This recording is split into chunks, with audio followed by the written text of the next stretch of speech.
We've been, oh, there you go, SF Tech Week. There you go. Nice. Okay. Well, good. Well, I hope you guys enjoy the session today. Um, I'm here with Charlie Hinojosa. He and I are founders of Sitebox. We're a branding agency. And what we're going to sort of do, we thought it might be fun to sort of do a quick session really around how agencies like ours are sort of incorporating artificial intelligence and agents into our workflows, and sort of kind of give you a little peek behind the curtain of how we're doing our stuff. We typically work a lot with startups, and you'll get to know this as we go through this. And so we've actually been not only working with AI, but we also work with AI startups and companies. So we're sort of getting a bit of a double dose of what it is. And so it's we've definitely sort of embraced it here at Sitebox. We definitely think it's the you know, the future of you know, commerce and all this stuff. So definitely something big for us to sort of get in on. And yeah, we just want to kind of walk through how we do that. So let me start out. And hello, Lisa. Glad you could join. So welcome. We are so glad you're here. The focus of this is really going to be on how Sitebox uses AI to build brands for startups, and some lorem ipsum there. The idea here is really just how do we sort of use some of these new technologies in our agency. So just quick agenda. We're going to do some quick introducand examples of how we've used AI at Sitebox, and then some thoughts about the future of AI and agencies. And then we'll have a Q&A and wrap it up. I have to do this about Sitebox. Our mantra is vision for venture. We've been in business now since 2011, and our whole thing is we've put ourselves as an agency for startups, mostly venture-backed startups. So we work with a lot of venture capital firms as well. And what we do is we really kind of help these startups go from that sort of product market fit stage to a new stage, sort of going further into a brand. And so that's where we really like to apply our work. Here's some of the companies we work with. You may recognize some of them, you may not recognize any of them. Sort of the way with startups, right? They're sort of all over the place. Some of these have, gotten to $1 billion. Some of them have been acquired. Some of them have gone under, as is the case. But this is just sort of a quick snapshot of some of the work we've done in the last, say, like 5 years or so. And I'll just give you a quick overview of kind of the work we do. Like I mentioned, we do branding. We do what we call brand development. So it's sort of brand discovery, strategy, identity, and brand experiences, otherwise known as websites. And then we also do brand management. So we work with the startups on an ongoing basis for strategic consulting, campaign development, and brand optimization. So sort of have two ways of sort of working with our companies. And then, of course, here's our whole list of goodies that we offer. So, and our team here, I'll say hello. This is me, Nathan, creative director here at Sitebox.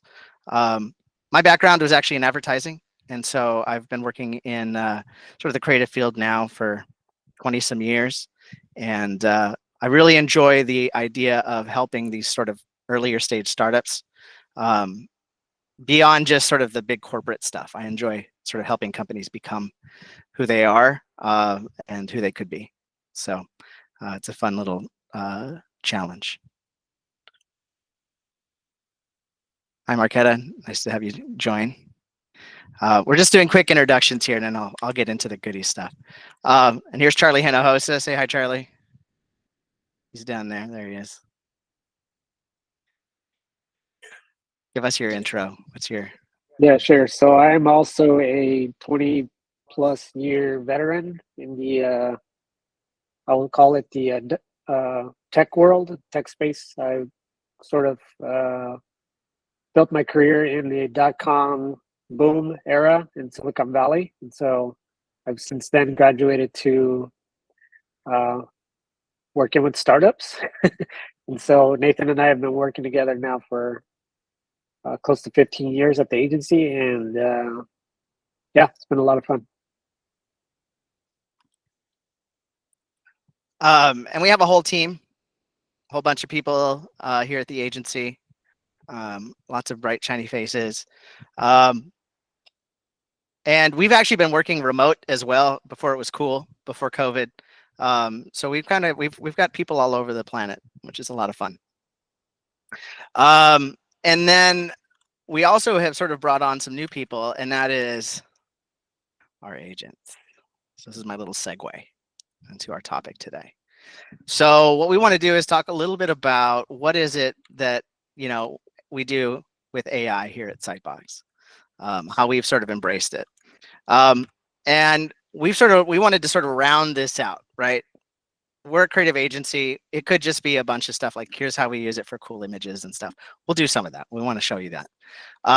But for us, we've seen it go even further, right? We've seen it, the opportunities for AI to go beyond just image creation.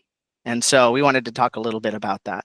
So we want to talk a little bit about how it's affected our strategic thinking, our creative output, and even our client relationships. So go into some of that stuff. Just a quick sort of our toolbox, so to speak. These are just some of the top tools that we use here at Sitebox.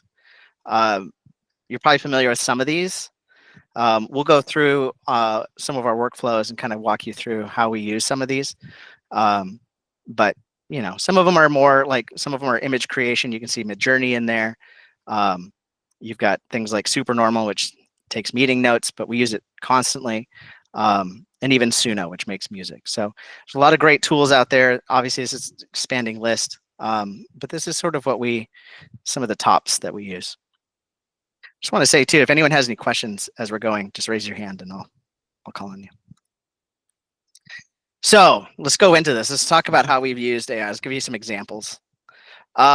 This first one is what we're calling purpose market fit. This is something that we do for some of the founders that we work with as a way of sort of getting alignment. Sometimes we have founders who have, you know, they've grown their team really quickly. Everything's scaled very fast, and they're sort of struggling with how to communicate what the company does and who they are, even internally, right? And so what we do is we work with them on trying to find what that is, and we call it purpose market fit. The problem with purpose market fit is that it can take a long time, and it can sort of be a drag. You know, it feels sometimes more like, you know, a therapy session than brand strategy, which is fine. But for our clients, we want to work quickly and efficiently. So we sort of asked ourselves, is there a way we can sort of leverage AI to be more better with this? And so our solution was to combine our framework with AI. So the way we were able to do that, just really quickly, is we were able to sort of go in. We took everything we've done in our agency. It's all sort of documented in Notion. So all of our internal docs, all of our strategy frameworks and stuff like that are in Notion. So what we were able to do is sort of take those documents, and then we created a custom GPT with ChatGPT, uploaded all those documents, gave it specific instructions. And then that way, when we had our meetings, so when we had our interviews with our founders, we would actually be using Supernormal to transcribe those interviews. And at that point, once we have those transcriptions, we were able to go back then to ChatGPT, to the custom GPT that we created, enter them in there, and then output sort of what the strategy output was, like sort of go through it. And what's really interesting is it's done a couple things. It's sort of freed us up to really have better conversations because we're not sitting around taking notes. And it sort of also really brought to light some of the interesting patterns and stuff that happen when we're talking. And so we take that document, we put it back into Notion, and we're able to sort of go in and tweak it, and and find things that we want to sort of accentuate. And then we take that and we turn it into a presentation for our client. And so what you end up with is something like kind of like what you're actually seeing now, is this sort of a slide deck that goes through all these different aspects of being a founder.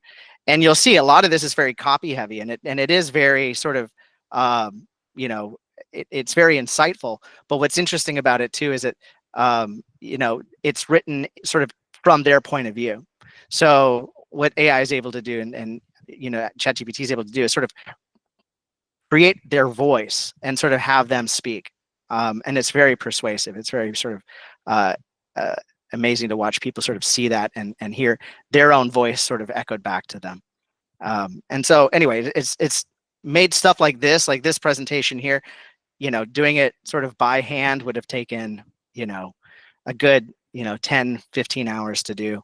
But now it takes us maybe 5, you know, so it's definitely an optimizer for what it, for what we typically would do. And so, yeah, so the results of this is deep insights at startup speed. We're not, you know, we can basically do this in a week, where it would, you know, typically take 2 weeks, 3 weeks sometimes. We can get it done really quick. So it's a benefit to our clients for sure. Some of the lessons we learned from this piece is that frameworks work really well with AI. You know, we were sort of already working towards creating these frameworks before the frameworks existed. We kind of went on instincts a lot. And then we realized we need something that's more repeatable. So we created these frameworks around them. And it just so happens that I think AI really responds well to those parameters. And so we're getting consistent output because of it. And so it definitely makes it for something that's more usable. And the idea here that AI helps with input and output, and like I was saying, like the fact that it's listening and it's doing the note taking definitely takes a lot of effort out of us for having to do that work. And like I mentioned too, AI can uncover patterns that we can sometimes overlook. And so there are definitely like moments and things that AI and our custom GPT has sort of picked up on and been like, hey, well, this was mentioned a lot. Maybe there's a pattern here. Maybe there's something important here. So it's really a great aid in helping us come to these big ideas. So that is our sort of promise market fit or purpose market fit example. Another example was for overstock.com. This is one of our clients. We did some work for them last year that was sort of a quick turnaround project.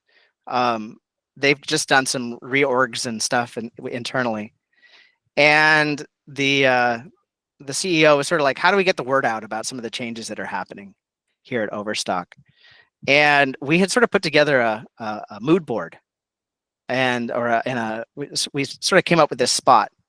And we, back in my advertising days, you would put together storyboards. You put storyboards together, and then you might sort of put them together in sort of an animated format, or like add some copy or some voiceover to it, and it would be called an animatic. So we said, you know what, let's just show him this animatic of what the spot could look like. So he can see it just really quickly. He doesn't have to read it. You can just watch it. And we showed him that, and he's like, great, run it. And we're like, no. That's actually just the storyboards. We want to shoot this. And he's like, no, we don't have time. Not only do we not have time, but he's like, what if we make the story being that we're here to save money because we used AI. That's kind of what we did. So we generated basically a TV spot, which did run, that didn't hide the fact that it's made with AI. And so I'll show you the spot here in a second, but this one was a bit of a thing. Again, this was about a year ago. So, these tools have come a long way since then. But at the time, we were sort of jumping through each one of these. So you'll see at the beginning, we kind of started with the script in Notion, again, going back there. Then we went to 11 Labs and generated some voiceover. And we actually did this in a couple different ways. The first voice we used was one of the ones that they had, one of the default voices that they had. And it sounded similar enough that we're like, okay, this sounds passable. And everyone kind of agreed. They're like, this sounds good enough. This sounds like the CEO talking. But as time went on, people started really listening to it and they're like, you know what? No, it doesn't sound like him. And it turns out 11 Labs had just come out with a feature where you could upload audio and it would create its own voice based on your upload. So we did that. So we said, hey, we need you to record a few minutes of talking so that we can get your voice. And even before that, we started taking YouTube videos and stuff like that. Like we were grabbing anything we could to try to get his voice into it. And I think he ended up just talking into his iPhone and it worked out great. So we ended up using that as sort of the voice track. And then for music, we went to Suno and created some instrumental track. Again, sort of finding a genre we liked and it sort of made sense. And then from there, we generated keyframes in Midjourney.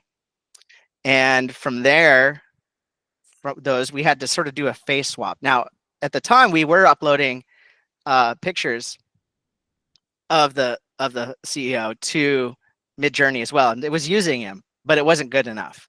It was very clearly like sometimes it was getting it, sometimes it wasn't. So we had to go in and change that. Not to us, we thought, you know, let's just, we kept trying on Midjourney over and over again. Finally, we found a tool that sort of would specialize in that, and it worked out great. So we did that in Mio Create. So then we had our sort of final keyframe that we really liked. We went into Runway and animated it.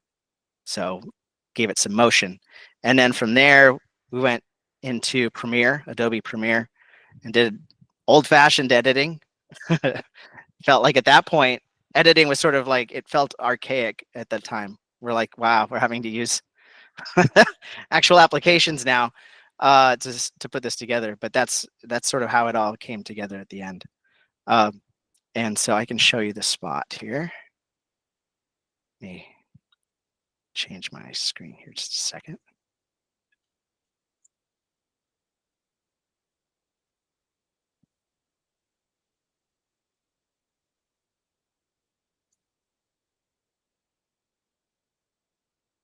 Okay.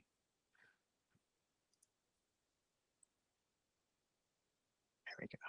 I'm Marcus Lemonis, and I'm serious about business. The Overstock team works around the clock and across this country to find you wholesale deals on top brands and deliver the goods.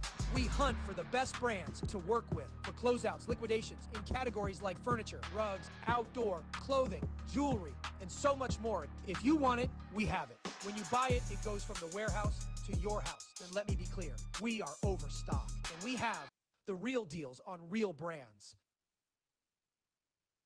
That was really quiet. I'm going to play it one more time so you guys can hear it. I'm Marcus Lemonis, and I'm serious about business. The Overstock team works around the clock and across this country to find you wholesale deals on top brands and deliver the goods. We hunt for the best brands to work with for closeouts, liquidations in categories like furniture, rugs, outdoor, clothing, jewelry, and so much more. If you want it, we have it. When you buy it, it goes from the warehouse to your house. Then let me be clear, we are Overstock, and we have the real deals on real brands. There you go. So, yeah, please. So let me jump in here and give some context on the spot too. Especially now, we look at it a year later. It clearly looks AI, and the quality obviously has improved since. But we will point out that when we pitched this spot to Marcus Lemonis, who, if you don't know him, you can Google him. He's a TV celebrity, investor, might even be a billionaire. Anyways, he's very recognizable. So that was the first part. Second part is Overstock is coming out of basically an insolvency. And so they didn't really have a budget. And so this allowed him to do is say, go ahead and use my face and likeness without having to shoot me. We never had to fly him anywhere, to a studio, to a set, anywhere like that. And in fact, we had probably 70 versions of this video that got cut for about a tenth of the production cost that it would have cost to have one video. And so the only caveat to that was that he did have a disclaimer at the end of this spot when it was aired. And the disclaimer was kind of funny. And like Nathan mentioned, the disclaimer was, this is clearly AI and we know it, but we did it to save you money.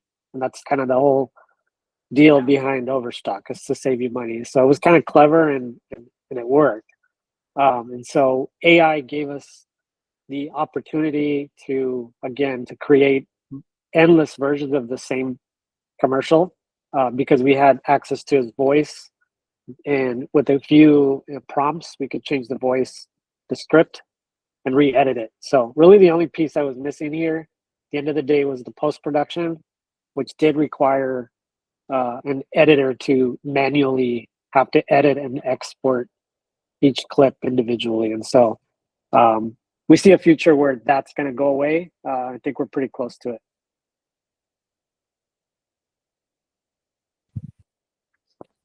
Yeah. And this is a little bit before the AI slop era. So,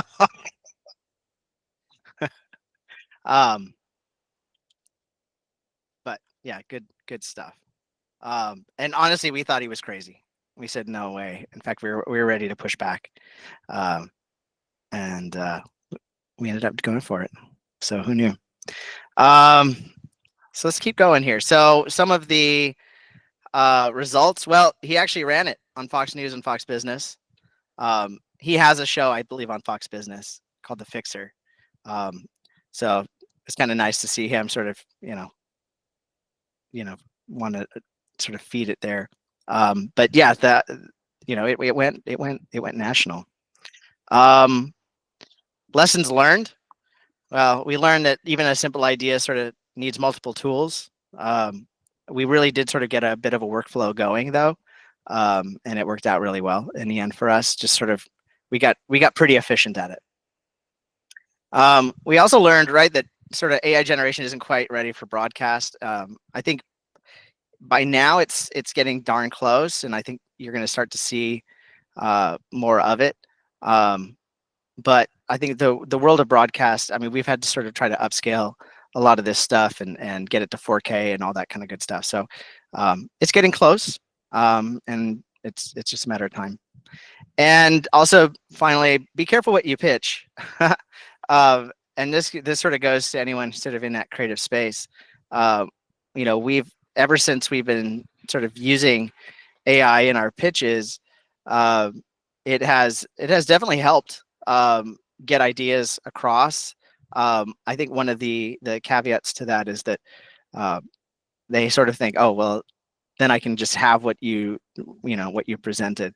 In a lot of ways, we want to say, no, we want to pitch. We actually want to shoot this. That would have made sort of the quality of the output would have been significantly better in our minds. To them, maybe only 10% better.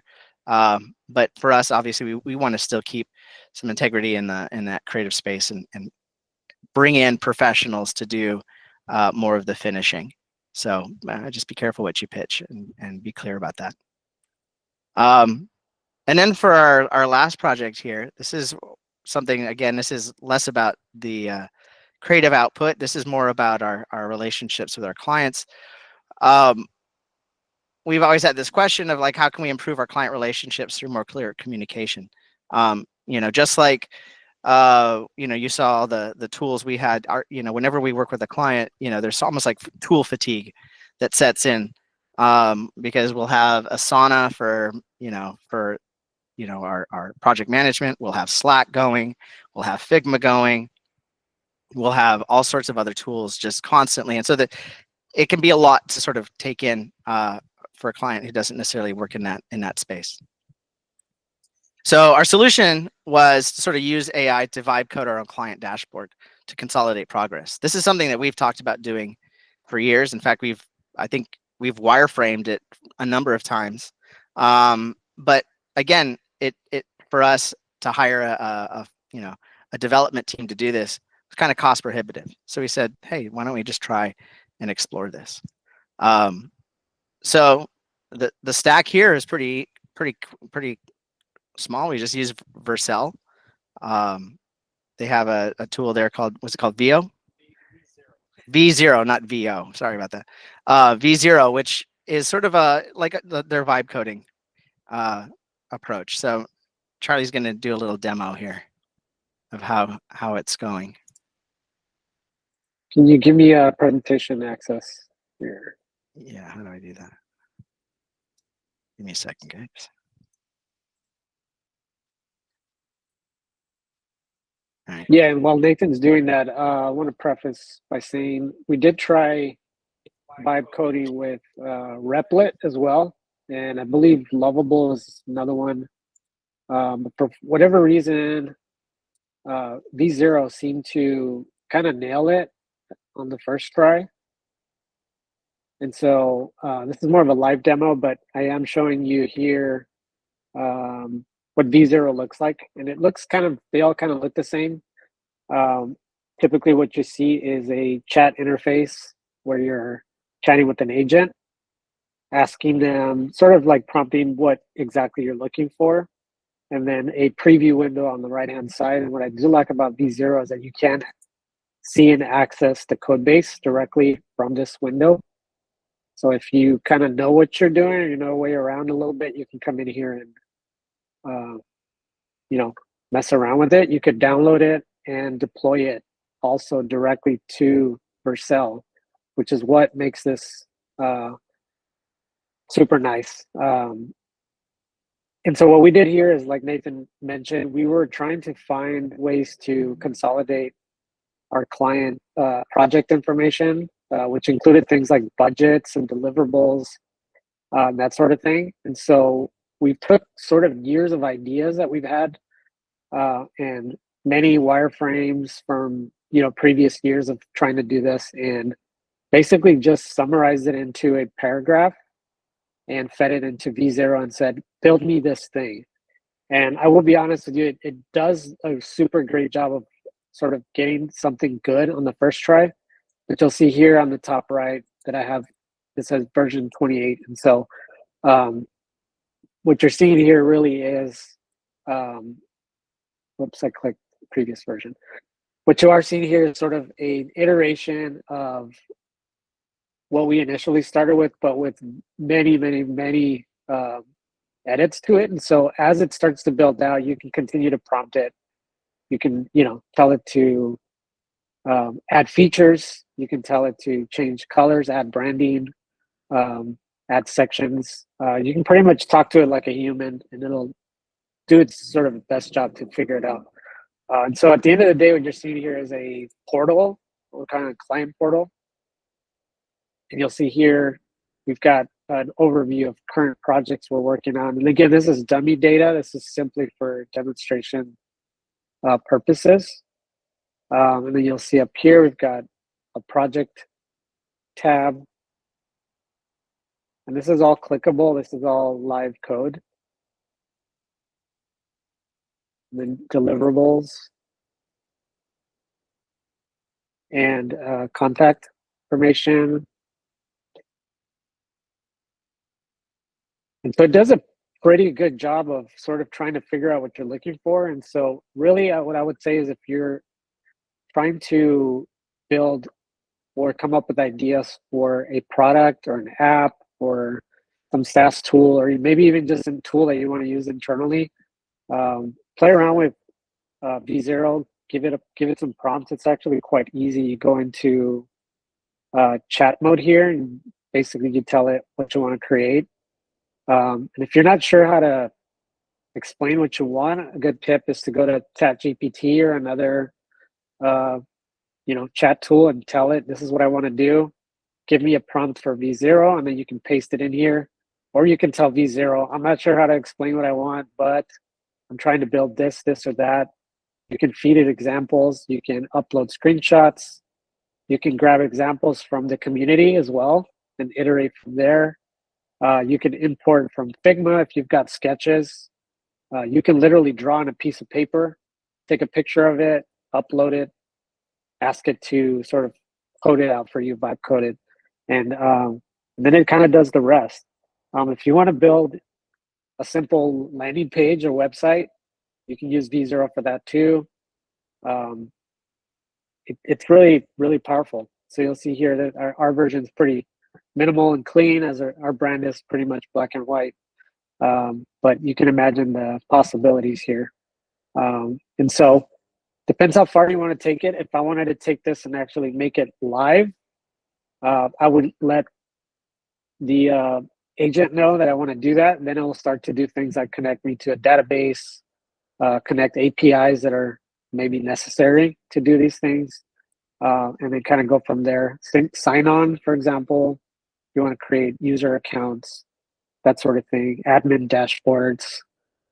So it can get really deep, but for agency's sake, for us, we use this mostly for prototyping, quick prototyping, MVPs, and we've kind of, in a lot of ways, skipped a lot of UX exercises we would normally do in Figma while we're sketching or doing wireframes, and we've started to use V0 for that. And so you can look at V0 as a really smart, expert UX person.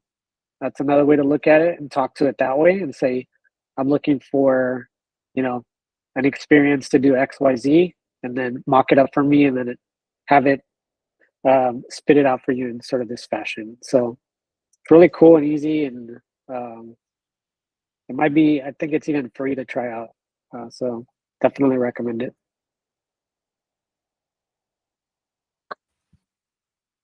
Awesome. Go back to your slide. All right, I'll go present. So results-wise, well, we don't know yet. It's still in the works. But I think there are some lessons that we've learned.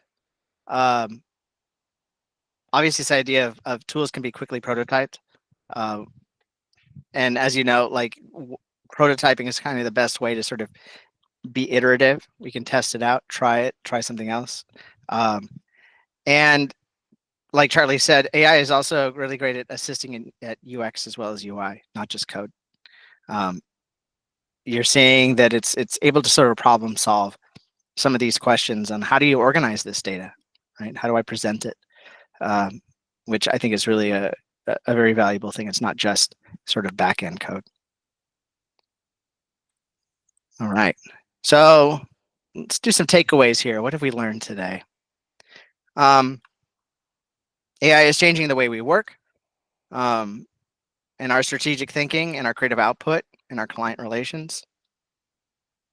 It's been pretty valuable in sort of evolving each of these.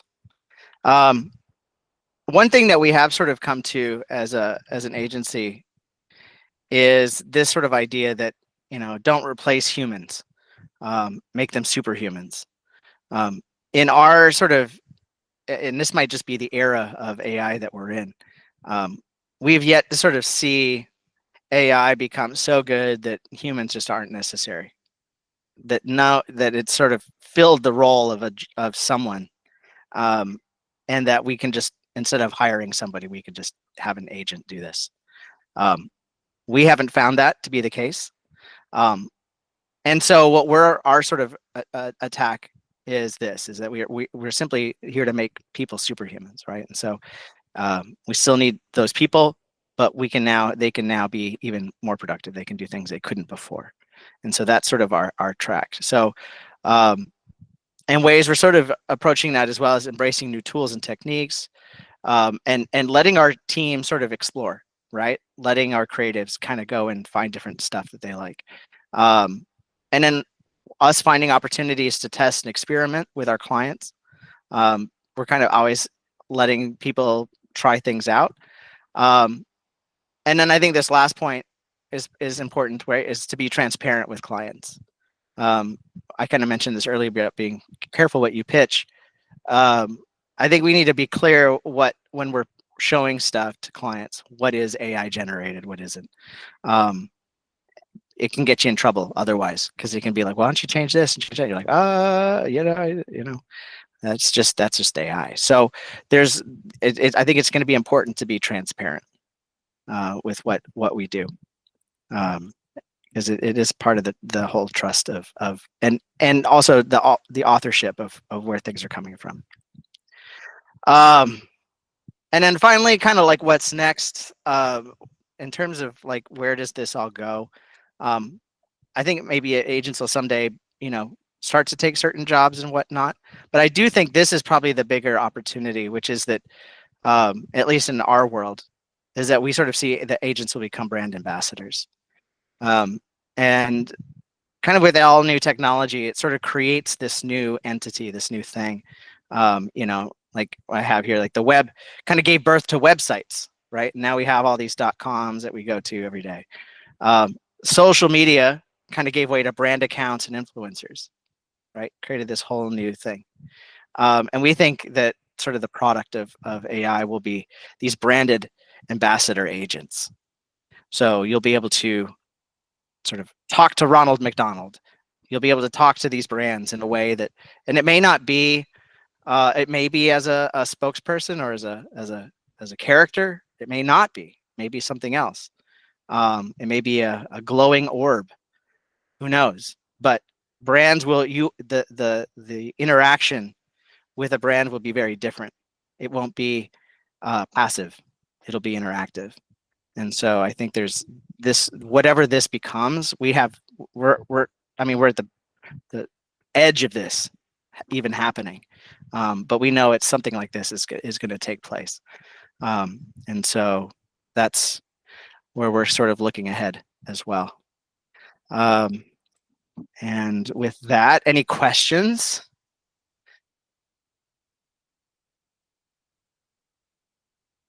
Yes, Cindy. Hi. Hi, Thank Cindy. you for sharing. Yeah, hi Nathan. Thank you for sharing everything and the variety of AI tools you've been using. And I sort of have a broad question, especially when you were talking about brand ambassadors, is that generally how do you balance between using AI generated tools and content and between using that and preserving brand value? Because you mentioned that you work with a lot of startups, and what startups do is that they try to position themselves in a really unique way. So I was wondering how you would balance between that and really use AI to make each startup stand out and not sort of like blend in. Yeah, that's a good question. I think for us, what we sort of see is a couple of things. We've actually had a few instances where people are like, oh, well, that just looks like AI, when it isn't. And so there's this sort of murkying of the water of people are like, they don't know what they're looking at anymore, and nobody just sort of trusts their own eyes. And so I do think that it's going to bring about sort of this, this other need to show that things aren't AI. So if, and I don't know if you're familiar with like art movements or whatnot, but during the Industrial Revolution, right, when things were sort of becoming mass produced, it gave way to this art form called Art Nouveau. So it became like, and Art Nouveau was very detailed. It wasn't anything you could sort of create in a industrial situation. And so there will be signals, right? People are going to sort of find ways to signal that this is not an AI product. And so I think that'll be part of it. I think the other thing though too is, as a branding agency, it's like what we find is that we're not really here to create what the brand is. It's almost like discovering what it is. It's like finding someone's fingerprint, and it's there. It's unique on its own. 9 times out of 10, all we're here to do is to sort of bring it to life. And so if we're doing our job well, every brand should sort of have a unique feel to it.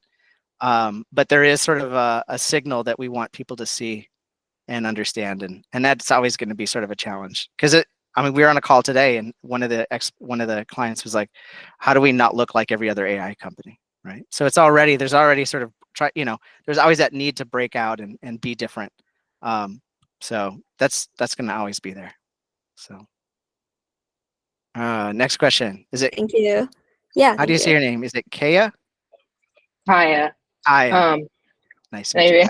Anyway, yeah, great presentation. I don't run like an agency in this space, but it's more on like the AI side of like I'm building out just the automations and stuff like that for companies. And my question is, like, for example, I know you're showing like how you could design like a website, but like, how are you guys designing like for example, like an app using like these tools?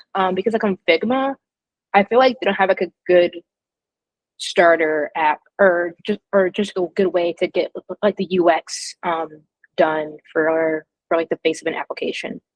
Do you have any other tools that like you all use for that? Right. Maybe I can speak to that. Yeah. We don't do a whole lot of app work here. We do some product design here and there, but believe it or not, V0 and Replit, both of them, also do apps, not just web apps, but I believe native apps. And so Okay, cool. when you get to that initial prompt screen, just tell it, I am building a mobile app for XYZ, whatever it is, and I need it to do XYZ. And you could even feed it some of your Figma screens that you may already have. Yeah, and then kind of take it from there. And so I would try Replit, V0. What's the other one? I think it's called Lovable. Let me make sure. Yeah, Lovable AI. Lovable.dev. Okay, cool. Yeah, and so you can try any number of those and see if you have any luck. Yeah, and even like you said, Figma has Figma Make. Yeah, they do have Figma Make, but it's weird because you can't add in like your images. It's like weird. They have different, I don't know. But it's just like, it's like, I feel like the main thing is that there's so much out there and like, there's so many features, and it's like, okay, but like, how do you set it up for how you want it to work, because there's just so much out there. But yeah. Thank you.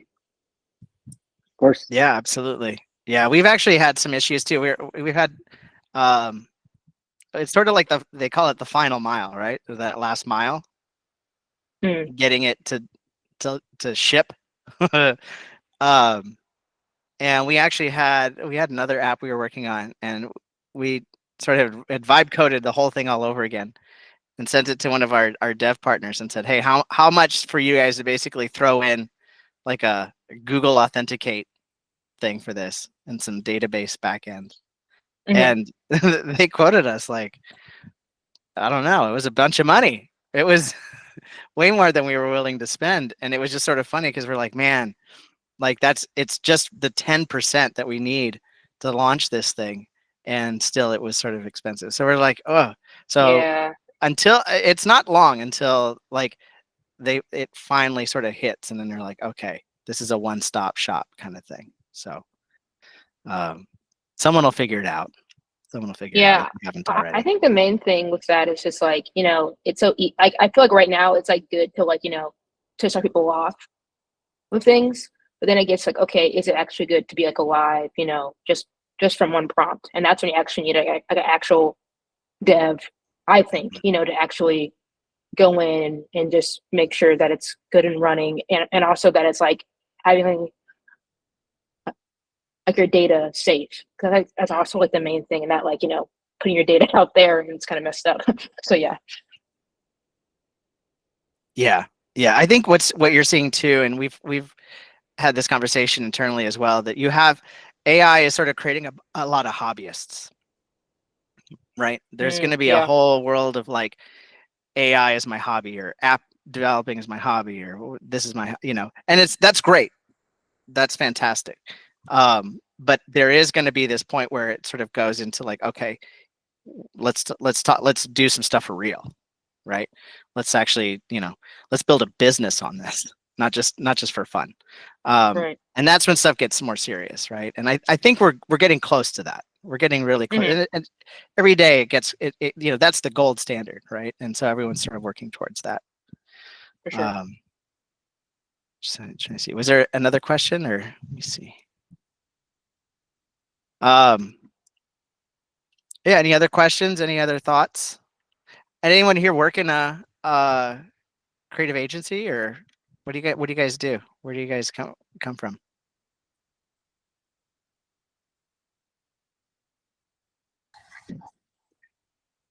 This is David Fischer. I'm the CEO of a blockchain company. Nice to meet you, David. I'll just add that I'm not a technical founder, and I quickly moved from the vibe coding tools all the way to Claude Code. So which seems very uncomfortable to not be doing things visually. But that bridged the gap actually very quickly, between kind of demo play projects to the real thing. And I was surprised. I mean, I was scared of doing stuff from the command line, right? Versus, again, visual editors.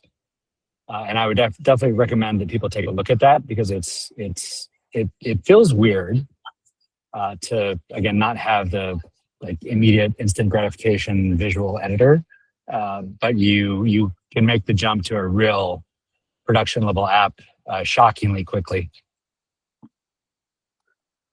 That's great, David. Thank you for sharing that. Do you notice at all when you're sort of, doing some of this stuff that, the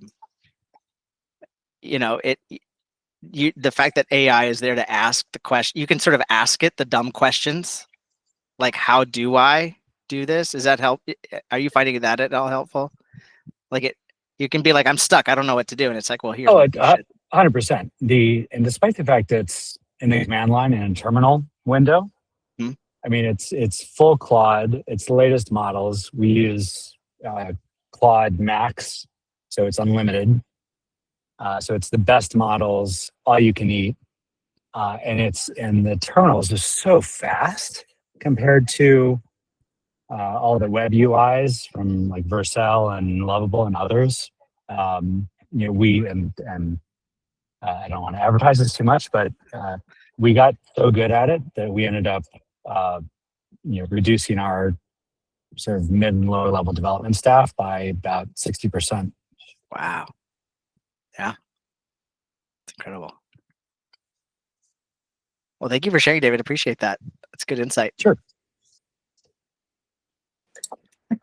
I'm Margaret Fero. I'm the founder of Meet Systems, and we are a consultancy helping startups from seed to C with some of those growth-related challenges that arise naturally as side effects of pursuing your VC funders' goals for you in those rounds. So I'm working with my clients on a lot of sort of systems thinking and really trying to help them tackle the root causes of some of those problems that often end up being worked on in bits and pieces and creating duplicate work in orgs that are too small to withstand work duplication, really.